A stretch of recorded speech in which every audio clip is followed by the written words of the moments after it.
Breaking news చూస్తున్నారు. మరోసారి పాకిస్తాన్ నిజ స్వరూపం బయటపడింది. ఎస్, అయితే పాకిస్తాన్ ఆర్మీ అదేవిధంగా పాకిస్తాన్ లో ఉంటున్న ఉగ్రవాదుల మాట వీళ్ళిద్దరిది ఒకటే రూట్ అని కూడా చాలా స్పష్టంగా కనిపిస్తుంది. ఎందుకంటే గతంలో మోస్ట్ వాంటెడ్ టెర్రరిస్ట్ అయిన సయ్యద్ హఫీజ్ కూడా ఒక స్టేట్మెంట్ ఇవ్వడం జరిగింది. అతడు మాట్లాడుతూ ఒకవేళ భారత్ నీళ్లు ఆపేస్తే భారత శ్వాసని ఆపేస్తామని కూడా అప్పట్లో హఫీజ్ సయీద్ కొన్ని వ్యాఖ్యలు చేశాడు. అయితే ఇప్పుడు పాకిస్తాన్ ఆర్మీ కూడా సేమ్ అలాంటి వ్యాఖ్యలే మరోసారి రిపీట్ చేసింది. ఒకటే స్క్రిప్ట్ కానీ రెండు వేరు వేరు వ్యక్తులు. సో దీంతో చాలా స్పష్టంగా అర్థమవుతుంది పాకిస్తాన్ లో ఉన్న టెర్రరిస్టులు పాకిస్తాన్ ఆర్మీ వీళ్ళిద్దరు ఒకటేనని. అయితే ఒకసారి ఈ పాకిస్తాన్ ఆర్మీ వాళ్ళు ఎగ్జాక్ట్ గా ఏం మాట్లాడారో ఒకసారి విందాం.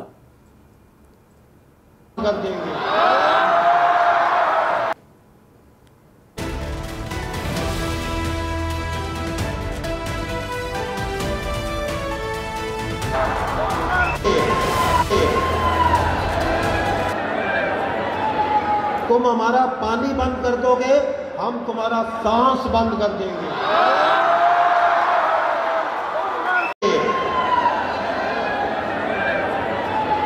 तुम हमारा पानी बंद कर दोगे, हम तुम्हारा सांस बंद कर देंगे।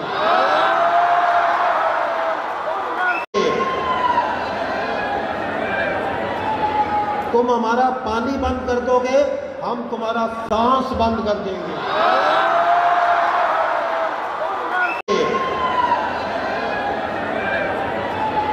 तुम हमारा पानी बंद कर दोगे, हम तुम्हारा सांस बंद कर देंगे। రైట్, విన్నారు కదా ఏమన్నాడు? తుమ్ అగర్ పానీ బంద్ కర్ దోగే హమ్ తుమారా సాస్ బంద్ కర్ దేంగే అని. ఇది పాకిస్తాన్ కి సంబంధించిన డీజీ మాట్లాడిన మాటలు. అయితే హఫీజ్ సయీద్ ఎవరైతే మోస్ట్ వాంటెడ్ టెర్రరిస్ట్ ఉన్నాడో అతను కూడా ఇలాంటి వ్యాఖ్యలు చేశాడు. అయితే అతనేం మాట్లాడాడో ఒకసారి విందాం.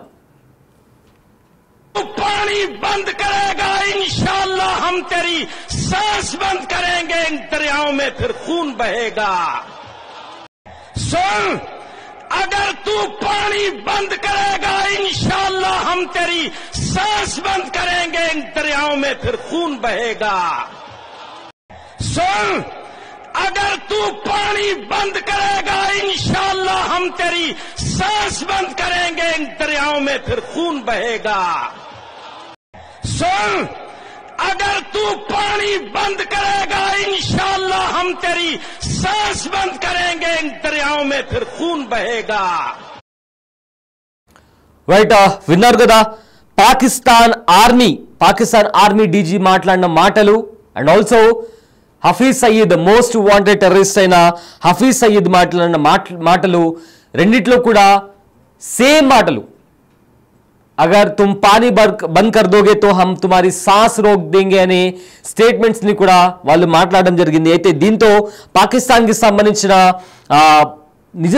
పాకిస్తాన్ నిజ స్వరూపం మరోసారి బయటపడింది. టెర్రరిస్టులు పాక్ ఆర్మీ నుంచి భారత్ కు ఒకే రీతిలో బెదిరింపులు వస్తున్నాయి. అయితే గతంలో భారత్కు అదేవిధంగా ప్రపంచవ్యాప్తంగా మోస్ట్ వాంటెడ్ టెర్రరిస్ట్ లిస్ట్ లో ఉన్న హఫీజ్ సయీద్ సేమ్ ఇలానే బెదిరింపులకు దిగాడు. అదే ఆ బెదిరింపులకు పాక్ ఆర్మీ డీజీ కూడా రిపీట్ చేశాడు.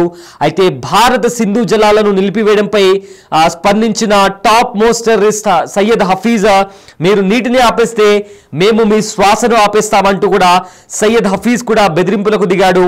అదే మాటను పాకిస్తాన్ ఆర్మీ డీజీ కూడా రిపీట్ చేశాడు. అయితే భారత శ్వాసని కూడా ఆపేస్తామంటూ కూడా తీవ్రమైన వ్యాఖ్యలు చేశాడు పాకిస్తాన్ ఆర్మీ చీఫ్.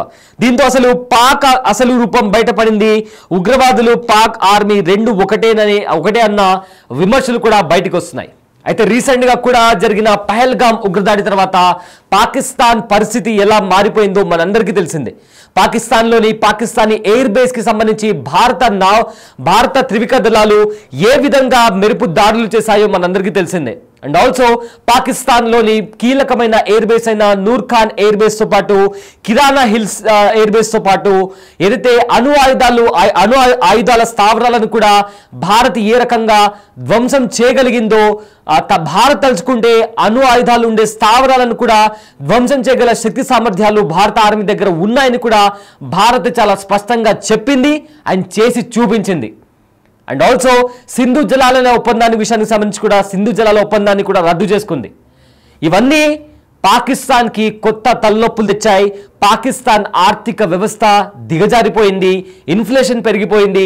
ఏకంగా పాకిస్తాన్లో ఉండే జనాలు పాకిస్తాన్ ప్రభుత్వానికి వ్యతిరేకంగా నినాదాలు చేస్తూ రోడ్లపైకి వచ్చి నిరసనలు చేస్తూ ఏకంగా పాకిస్తాన్ పోలీసులను, ఆర్మీ వాళ్ళను కూడా తరిమి కొట్టే పరిస్థితి పాకిస్తాన్లో నెలకొనింది.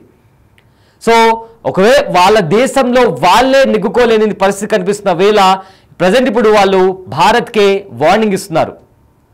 అయితే భారత్ యాక్షన్ తీసుకుంటే ఎలా ఉంటుందో పహల్గామ్ ఉగ్రదాడి తర్వాత చాలా స్పష్టంగా పాకిస్తాన్కు చేసి చూపించింది భారత్.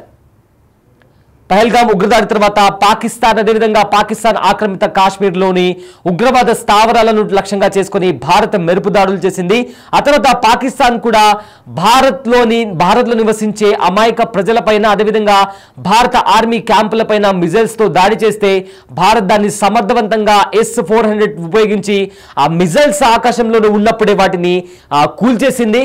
అండ్ ఆల్సో రిటాలియేట్ చేసి పాకిస్తాన్లో ఉండే ఎన్నో మహానగరాలు, కరాచీ కావచ్చు, ఇదే విధంగా చాలా మహానగరాలపైన మిసైల్స్తో దాడి చేసి కొన్ని కీలకమైన ఎయిర్ బేస్లను, పాకిస్తాన్ ఎయిర్ బేస్లో ఉండే ఎయిర్ క్రాఫ్ట్లతో సహా ఎంతో యుద్ధ సామాగ్రిని కూడా భారత్ ధ్వంసం చేయగలిగింది. అండ్ దాంతోపాటు ఎంతోమంది సైనికులు కూడా చనిపోయారు. ఇదంతా భారత్ కేవలం వార్నింగ్ ఇస్తూ చేసిన విధ్వంసం ఇది. అదే పూర్తి స్థాయిలో భారత్ ఒకవేళ పాకిస్తాన్ పైన యుద్ధం ప్రకటిస్తే పాకిస్తాన్ ప్రపంచపటం మీద పాకిస్తాన్ అనే పేరు ఉండదనేది కూడా ఈ మాట పాకిస్తాన్కి కూడా చాలా స్పష్టంగా తెలుసు. అందుకే చైనాతో కలిసి కుట్రపూరితంగా బంగ్లాదేశ్తో కలిసి భారత్ పైన కవ్వింపు చర్యలకు దిగుతోంది పాకిస్తాన్. సో ఇందాక మీరు చూసిన విజువల్స్ చూస్తే మనకు చాలా స్పష్టంగా అర్థమవుతుంది పాకిస్తాన్ ఆర్మీ అండ్ ఆల్సో ఏదైతే పాకిస్తాన్ని ఉగ్రవాదులను పెంచి పోషిస్తున్న Pakistan and also Pakistan army వీళ్ళందరూ కూడా ఒకటే అని మరోసారి స్పష్టమైంది. ఎందుకంటే పహల్గామ్ ఉగ్రదాడి వెనుక Pakistan army, Pakistan intelligence agency అయిన ISI అండ్ ఉగ్రవాదులు వీళ్ళు ముగ్గురు కలిసే ఈ పహల్గామ్ దాడికి కుట్ర పన్నారని కూడా NIA ఒక రిపోర్ట్ ఇచ్చింది. అండ్ దాని తర్వాత ఎవరైతే ఉగ్రవాదులు చనిపోయారో వాళ్ళ ఇంటికి ఆర్మీ వాళ్ళు రావడం, వాళ్ళ అంత్యక్రియల్లో పాల్గొనడం, వాళ్ళ శవపేటికల పైన పాకిస్తాన్ జెండాను ఉంచడం, ఇవన్నీ కూడా చాలా స్పష్టంగా ఉగ్రవాదులను పెంచి పోషిస్తోంది పాకిస్తాన్ అని కూడా చాలా స్పష్టంగా రుజువవుతోంది.